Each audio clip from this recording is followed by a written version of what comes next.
Dalam surah Ar-Ra'd atau Ar-Ra'd ayat ke-22 sampai 24, apa kata Allah?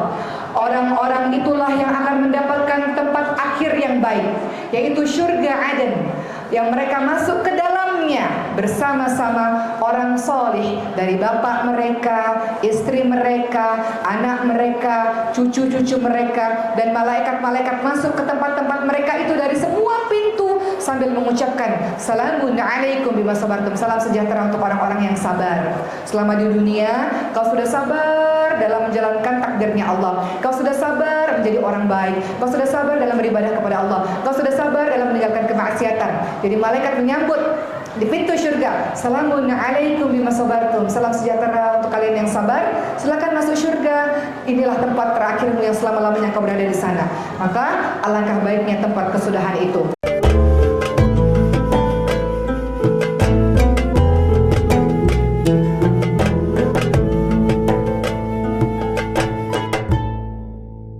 Nah, berikutnya apa lagi? Pintu sisanya, ya. Tadi sudah ada 7 pintu ya. Pintu sisanya apa lagi? Pintu syurga berikutnya apa lagi? Selain pintu sholat, pintu sedekah, pintu jihad, pintu ar-royan, pintu haji, pintu al-aiman, orang-orang yang tidak dihisab karena tauhidnya yang kokoh kepada Allah, orang-orang yang menahan marah dan mudah memaafkan kesalahan orang lain. Terakhir pintu apa? Ada pintu zikir. Ya, ada pintu ridha terhadap takdir Allah, ada pintu ilmu, orang-orang yang senantiasa menuntut ilmu. Itu pintu-pintu berikutnya ya, pintu-pintu yang lain-lainnya. Begitu teman-teman sekalian. Jadi pintu zikir, pintu orang-orang yang senantiasa mengingat Allah itu ada untuk orang-orang yang senantiasa setiap waktunya, setiap saatnya berzikir kepada Allah Subhanahu wa taala. Zikir itu adalah ibadah paling mudah, tapi kadang-kadang nggak dilakuin. Makanya orang-orang yang zikir itu kapan sih Bu? Kapanpun. Ibu-ibu lagi nunggu zikir, ibu-ibu lagi di pasar, lagi shopping, tuh kadang-kadang lupa nih, lagi shopping lupa zikir ya. Zikir kepada Allah Subhanahu wa taala di berbagai macam tempat berzikir. Baik, itu tadi ya, Masya Allah ya, baru bahas pintu-pintu surga aja udah setengah jam sendiri nih. Baik, sekarang kita lihat ibu-ibu sekalian surah As-Sajdah ayat ke-17. Kata Allah Subhanahu wa taala, a'udzubillahi minasyaitonir rajim, fala ta'lamu nafsum ma ukhfiya lahum min qurrati a'yun jazaa'an bima kanu ya'malun. Tidak ada seorang pun yang mengetahui berbagai macam nikmat yang menanti, yang indah dipandang sebagai balasan bagi mereka atas apa yang mereka kerjakan. Saking dahsyatnya itu surga, teman-teman semua. Nggak ada satu orang pun yang bisa membayangkan keindahan surga yang luar biasa. Baik teman-teman semua yang dirahmati Allah Subhanahu wa taala, saya mau bahas sedikit tentang surah Ali Imran 133 sampai 135. Ini ciri orang-orang bertakwa penghuni surga. Kalau tadi kita sudah bahas mengenai pintu surganya, jadi pintu surga itu ada 8 sebetulnya ya Ibu sekalian ya, dengan tambahan-tambahan yang lainnya. Namun tingkatan surga itu ada 100. Tingkatan surga ada 100 Ibu semua. Makanya sering nggak kita pernah nggak ibu-ibu dengar ada yang mengatakan, seorang ayah atau ibu mengatakan, ya Allah, kenapa ya aku naik tingkatan surga berikutnya? Kemudian disebutkan karena anak-anakmu yang beristighfar untukmu, ya kan? Kalau orang tua kita meninggal dunia Bu, setiap kali kita ingat orang tua kita, jangan diam aja, kirim doa atau doa untuk kedua orang tua, atau doa Allahumma firlahu warhamhu wa'afi'fu anhu. Setiap kali kita minta ampun untuk orang tua kita naik derajat surganya, naik tingkatan surganya. Jadi tingkatan surga itu sebetulnya ada 100 ya ibu-ibu sekalian. Kata Rasulullah SAW dalam hadis Bukhari, sesungguhnya di surga itu ada 100 tingkatan yang telah Allah janjikan bagi para mujahid di jalan Allah. Jarak antara dua tingkatan adalah bagai jarak antara langit dan bumi. Jika kalian minta kepada Allah, mintalah surga Firdaus. Surga Firdaus adalah surga yang paling utama, yang paling tinggi, dan di atasnya adalah arsy Allah. Darinya pula lah mengalir sungai surga. Jadi kalau minta surga, ya Allah yang penting masuk surga deh. Mau di emperan juga nggak apa-apa. Dengan begitu minta doanya yang maksimal, doanya yang khusus, doanya yang detail, doa terbaik. Ada orang berdoa begini ibu sekalian, ya Allah, Kau kan tahu apa yang aku butuhin, pokoknya kabulin deh apa-apa aja yang perlu buat diri aku gitu. Males banget doanya begitu. Ya Allah, kabulin ya Allah. Nggak usah ngomong panjang-panjang nih. Kan kau tahu apa yang terlintas di pikiranku dan hatiku. Kau tahu kan ya Allah apa yang aku butuhkan. Ya udah kabulin deh yang itu. Gitu. Nggak begitu doanya ibu sekalian ya Bu. Walaupun Allah tahu pikiran kita, hati kita, tapi doanya nggak begitu. Doa detail, doa khusus, doa sungguh-sungguh. Doa anak-anak kita sebutin setiap namanya satu persatu. Saya punya seorang teman 10 anaknya semuanya penghafal Quran. Apa kata beliau? Amalannya setiap malam sebelum tidur, saya doakan anak saya satu persatu. Saya sebutkan nama mereka satu persatu. Jadi doanya yang khusus. Dan termasuk ketika minta surga yang terbaik, yaitu surga Firdaus. Oke? Nah, sebelum saya bahas tentang surah Ali Imran 133 sampai 135, kalau mau masuk surga Firdaus itu sudah disebutkan sama Allah dalam surah Al-Mu'minun ayat 1 sampai ayat ke-11 sebenarnya. Kalau mau masuk surga Firdaus, apa-apa yang dilakukan, ibu-ibu lihat nanti dalam surah Al-Mu'minun 1 sampai 11. Saya baca cepat saja ya ibu-ibu sekalian karena kita nggak bahas ini. Kata Allah Subhanahu wa taala, "A'udzubillahi minasyaitonir rajim. Qad aflahal mu'minun alladzina hum fi shalatihim khashi'un walladzina hum 'anil lahwi mu'ridun walladzina hum lizakati fa'ilun walladzina hum lifurujihim hafizun illa 'ala azwajihim aw ma malakat aymanuhum fa innahum ghairu malumin faman ibtagha wara'a dzalika fa ulaika humul 'adun walladzina hum li amanatihim wa 'ahdihim ra'un walladzina hum 'ala salawatihim yuhafizun." Apa kata Allah setelah semuanya dilakukan? Ulaika humul warithun alladzina yarithunal firdausa hum fiha khalidun. Apa kata Allah? Sesungguhnya beruntunglah orang-orang yang beriman, yaitu orang yang khusyuk dalam sholatnya, orang-orang yang menjauhkan diri dari perkataan dan perbuatan yang tiada gunanya, orang-orang yang menunaikan zakat, orang-orang yang menjaga kemaluannya, dan seterusnya, orang-orang yang memelihara amanat dan janjinya, orang-orang yang memelihara sholatnya. Sholat di awal disebutin, di akhir disebutin lagi. Itulah orang-orang yang akan mendapatkan surga Firdaus. Jadi kalau pengen tahu cara dapatkan surga Firdaus, ternyata sudah disebutkan oleh Allah dalam surah dalam surah Al-Mu'minun 1 sampai 11. Sekarang saya mau bahas Ali Imran 133 sampai 135. Ini juga ciri orang-orang bertakwa yang masuk surga. Jadi kalau kita tanya masuk surga itu caranya gimana sih? Amalannya apa aja sih? Di dalam Al-Quran sudah banyak disebutkan. Beberapa di antaranya adalah dalam surah Ali Imran 133 sampai 135. Allah Subhanahu wa taala berfirman, "A'udzubillahi minasyaitonir rajim." Saya baca cepat juga. وَسَارِعُوا إِلَى مَغْفِرَةٍ مِنْ رَبِّكُمْ وَجَنَّةٍ عَرْضُهَا السَّمَاوَاتُ وَالْأَرْضُ أُعِدَّتْ لِلْمُتَّقِينَ الَّذِينَ يُنْفِقُونَ فِي السَّرَّاءِ وَالضَّرَّاءِ وَالْكَاظِمِينَ الْغَيْظَ وَالْعَافِينَ عَنِ النَّاسِ وَاللَّهُ يُحِبُّ الْمُحْسِنِينَ وَالَّذِينَ إِذَا فَعَلُوا فَاحِشَةً أَوْ ظَلَمُوا أَنفُسَهُمْ ذَكَرُوا اللَّهَ فَاسْتَغْفَرُوا لِذُنُوبِهِمْ وَمَن يَغْفِرُ الذُّنُوبَ إِلَّا اللَّهُ وَلَمْ يُصِرُّوا عَلَى مَا فَعَلُوا وَهُمْ يَعْلَمُونَ. Allah Subhanahu wa taala menyebutkan dalam surah Ali Imran 133 sampai 135. Apa kata Allah? Dan bersegeralah mencari ampunan dari Tuhanmu dan mendapatkan surga yang luasnya seluas langit dan bumi yang disediakan bagi orang-orang yang bertakwa. Siapa mereka? Pertama, orang yang gemar berinfak, baik di waktu lapang maupun di waktu sempit. Ada duit dia infak, lagi miskin juga dia infak, semampunya dia berinfak, bersedekah di jalan Allah. Gak ada orang miskin ketika dia sedekah. Gak mungkin. Orang makin hebat, makin kaya, makin sukses salah satunya karena sedekah. Percaya gak ibu-ibu sekalian? Harus percaya, karena coba dia tanya sama orang-orang hebat itu, kenapa mereka bisnisnya lancar, usahanya lancar, kerjaan lancar? Ya salah satunya karena sedekah. Sedekahnya itu gak main-main ibu-ibu semua. Ya, diceritakan ada 2 orang pemilik kebun ya. Kemudian hujan turun, namun hujan turunnya di kebun yang satu aja. Yang satu kering kerontang. Kata si pemilik kebun yang kering kerontang ini, dia tanya, "Kamu ini apa sih amalannya? Kok hujan ini? Padahal kita sebelahan. Hujan turunnya di tempat kamu hingga kebun kamu subur. Kebun saya kering kerontang." Apa kata si tukang kebun ini, si pemilik kebun yang kebunnya subur ini? "Aku tidak tahu apa yang kulakukan, hanya saja setiap kali aku mendapatkan hasil panen, mendapatkan harta, aku bagi jadi 3. Satu aku berikan sepertiga aku berikan untuk menafkahi keluarga besarku.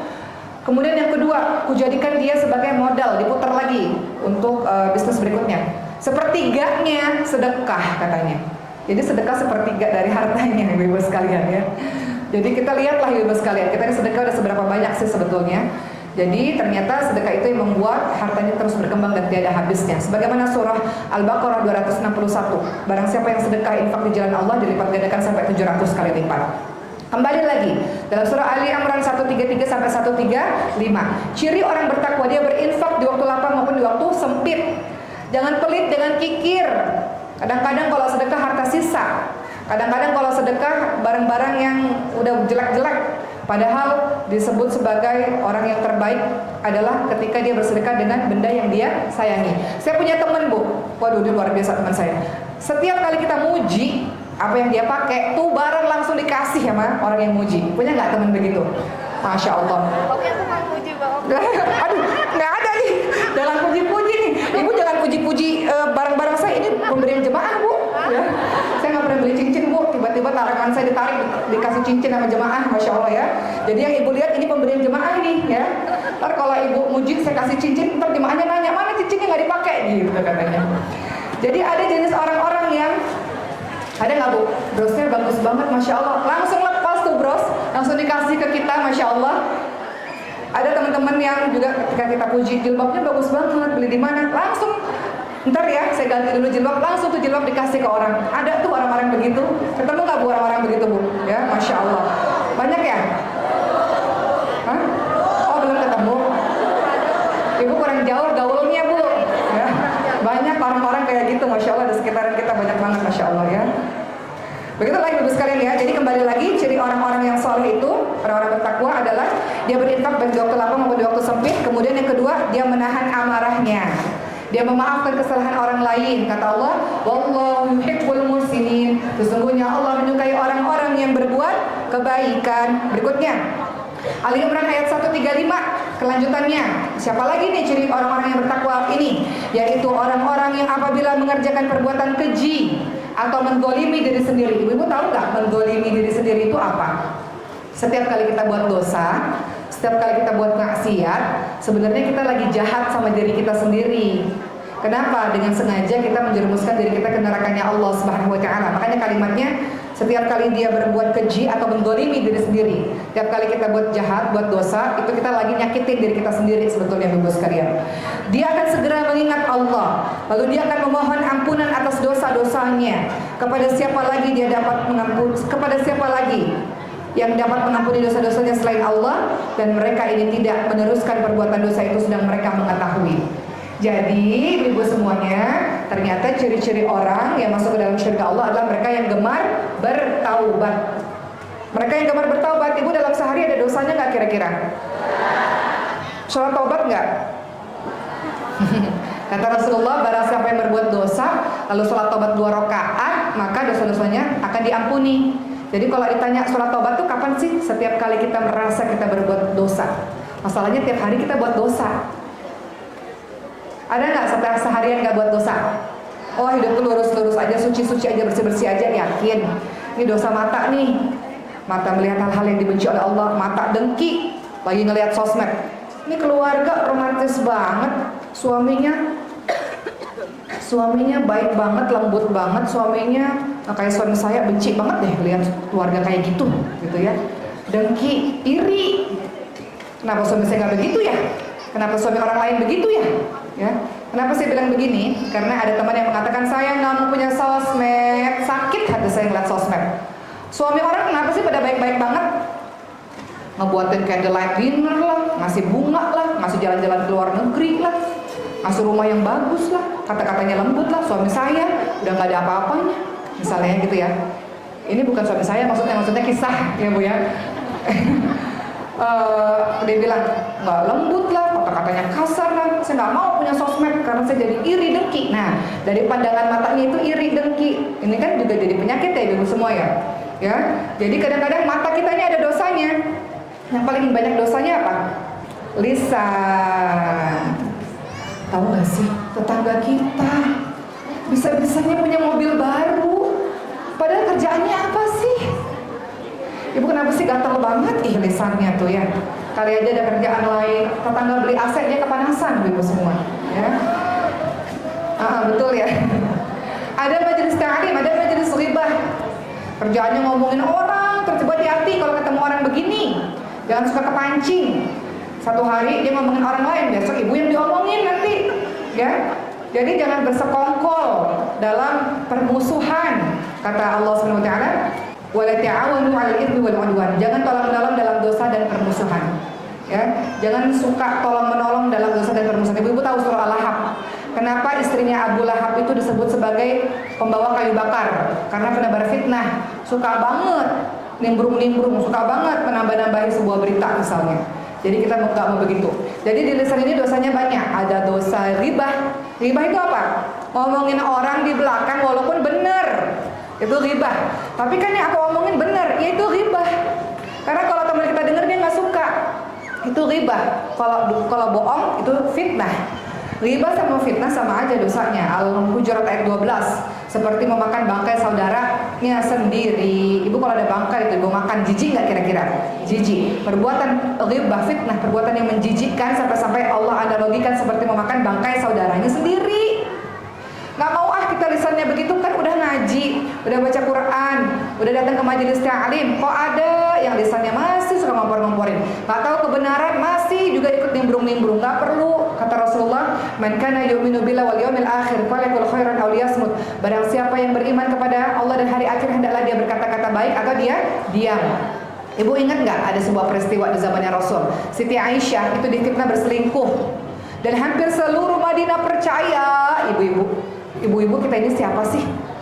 Ketika difitnah kita ini memangnya siapa? Gak sesoleh Siti Aisyah, jauh. Siti Aisyah itu Ummahatul Mukminin, ibunya orang-orang beriman, difitnah berselingkuh, dan hampir seluruh Madinah percaya, Bu. Cuman kelompok kecil yang gak percaya berita itu. Mayoritas adalah orang yang ya mungkin ya Siti Aisyah ngelakuin, ya mungkin ya enggak, belum pasti. Tapi yang jelas mereka membicarakan sesuatu yang mereka nggak tahu, mereka bicarakan sampai hampir seluruh Madinah percaya. Dahsyatnya fitnah ini ibu sekalian. Jadi dosa lisan itu bisa dengan dosa ribah, fitnah, sesuatu yang kita nggak tahu kebenarannya kita omongin terus, membuat orang lain yang nggak tahu kebenarannya jadi benci pada suatu kaum atau pada seseorang. Jahat sekali kita. Padahal Allah ingatkan dalam surah Al-Hujurat ayat 10, innamal mu'minuna ikhwah, sesungguhnya setiap mukmin itu bersaudara. Kita nggak tahu apa-apa, kenapa harus ikut-ikutan? Ada satu cerita, Bu. Ibu jangan suka suudzon. Saya juga nasihatin dari saya jangan suka suudzon. Ada seseorang berkata pada saya, Boki, manggil saya Boki kan. Boki, kenapa sih kalau senyum tuh saya senyum nggak pernah dibales? Sombong amat katanya begitu. Terus saya katakan, Ibu, mata saya ini rabun, Bu. Mata saya ini rabun, Bu. Ini minus tiga, silinder masing-masing 1,5. Jadi kalau Ibu senyum di ujung sana nggak bakal kelihatan sama saya. Saya nggak pakai kacamata, semuanya rata semuanya di depan mata saya. Ya. Jadi masya Allah, alhamdulillahnya ibu ini tabayun kepada saya. Sombong amat sih jadi orang disenyumin nggak balik senyum. Ibu senyumnya jangan jauh-jauh. Ibu depan muka saya dan saya balik senyum sama ibu. Ya. Karena kalau saya nggak pakai kacamata, saya nggak bakal melihat. Kata suami saya, alhamdulillah istri saya nggak lihat. Jadi jaga pandangan setiap saat katanya. Suami saya malah senang saya nggak ngelihat. Ya. Karena nggak ngeliat siapa-siapa gitu maksudnya ya, jaga pandangan. Jadi kadang-kadang kita harus tabayun ibu semua, ya kan? Kadang-kadang kita mikir sesuatu jelek kepada orang lain, mungkin bukan begitu keadaan yang sesungguhnya. Jadi kedepankan husnudzon kepada sahabat-sahabat kita, kepada teman-teman kita. Dia ada alasan kenapa dia melakukan sesuatu. Begitu ya ibu sekalian ya. Terakhir banget dari saya ibu sekalian, pada hari ini kita sudah bahas mengenai surga. Sebenarnya banyak banget ya dalam Al-Quran membicarakan mengenai surga itu banyak banget. Ibu-ibu bisa pelajari, bisa baca kembali. Terakhir saya mau menutup dengan membacakan beberapa ayat, ya. Oke, saya mau baca sedikit tentang surah Ar-Ra'd atau Ar-Ra'd, ya. Surah ke-13 dalam Al-Qur'an ayat 22 sampai 24. Kita lihat ya teman-teman sekalian ya. Allah Subhanahu wa taala berfirman, A'udzubillahi minasyaitonirrajim. Ulaika lahum 'uqbad dar jannatu 'adnin yadkhulunaha wa man salaha min abaihim wa azwajihim wa dhurriyyatihim wal malaikatu yadkhuluna 'alaihim min kulli bab salamun 'alaikum bima sabartum fa ni'mal 'uqbad dar. Dalam surah Ar-Ra'd atau Ar-Ra'd ayat ke-22 sampai 24, apa kata Allah? Orang-orang itulah yang akan mendapatkan tempat akhir yang baik, yaitu surga Aden, yang mereka masuk ke dalamnya bersama-sama orang solih dari bapak mereka, istri mereka, anak mereka, cucu-cucu mereka, dan malaikat-malaikat masuk ke tempat-tempat mereka itu dari semua pintu sambil mengucapkan salamun alaikum bima sabartum, salam sejahtera untuk orang-orang yang sabar. Selama di dunia kau sudah sabar dalam menjalankan takdirnya Allah, kau sudah sabar menjadi orang baik, kau sudah sabar dalam beribadah kepada Allah, kau sudah sabar dalam meninggalkan kemaksiatan. Jadi malaikat menyambut di pintu syurga, salamun alaikum bima sabartum, salam sejahtera untuk kalian yang sabar, silakan masuk syurga, inilah tempat terakhirmu yang selama-lamanya kau berada di sana. Maka alangkah baiknya tempat kesudahan itu. Jadi syurga itu adalah tempat reuni, ya kan? Tadi dalam surah Ar-Ra'd yang saya baca, mereka kumpul dengan bapak mereka, istri mereka, anak mereka, cucu mereka. Ibu-ibu kalau lagi hari raya Lebaran, kan ada tuh yang namanya tradisi mudik, ya enggak? Bahagianya luar biasa, mau semacam apapun, sesusah apapun perjalanannya, sesusah apapun yang dilewatinya, ketika dia tahu akan ada kumpul lagi nih sama keluarga, dibela-belain tuh. Dan ketika udah kumpul sama keluarga, semua kesulitannya lupa. Di syurga ada reuni juga, kumpul lagi semuanya bersama dengan orang tua kita, anak-anak kita, orang-orang yang kita cintai, berdasarkan surah Ar-Ra'd yang saya baca tadi. Tempat kesudahan yang sangat baik. Jadi kita nggak mau masuk surga sendirian, kita mau masuk surga bersama dengan orang-orang yang kita cintai. Betul ya Bu? Maka mudah-mudahan apa yang tadi saya sampaikan tidak hanya bermanfaat untuk diri kita, tapi kita juga sampaikan kepada orang-orang yang kita cintai. Kita saling tolong-menolong dalam kebaikan dan takwa supaya bisa reuni bareng-bareng lagi. Jadi kematian-kematian, perpisahan yang selama ini kita alami, orang-orang yang kita cintai sudah pergi lebih dulu, itu perpisahan sementara, karena kita bakal bareng lagi bersama dengan mereka selama-lamanya di syurga Allah insyaallah. Baik, terima kasih, alhamdulillahirabbil alamin. Saya sudah ceramah saya pada hari ini, Ibu sekalian.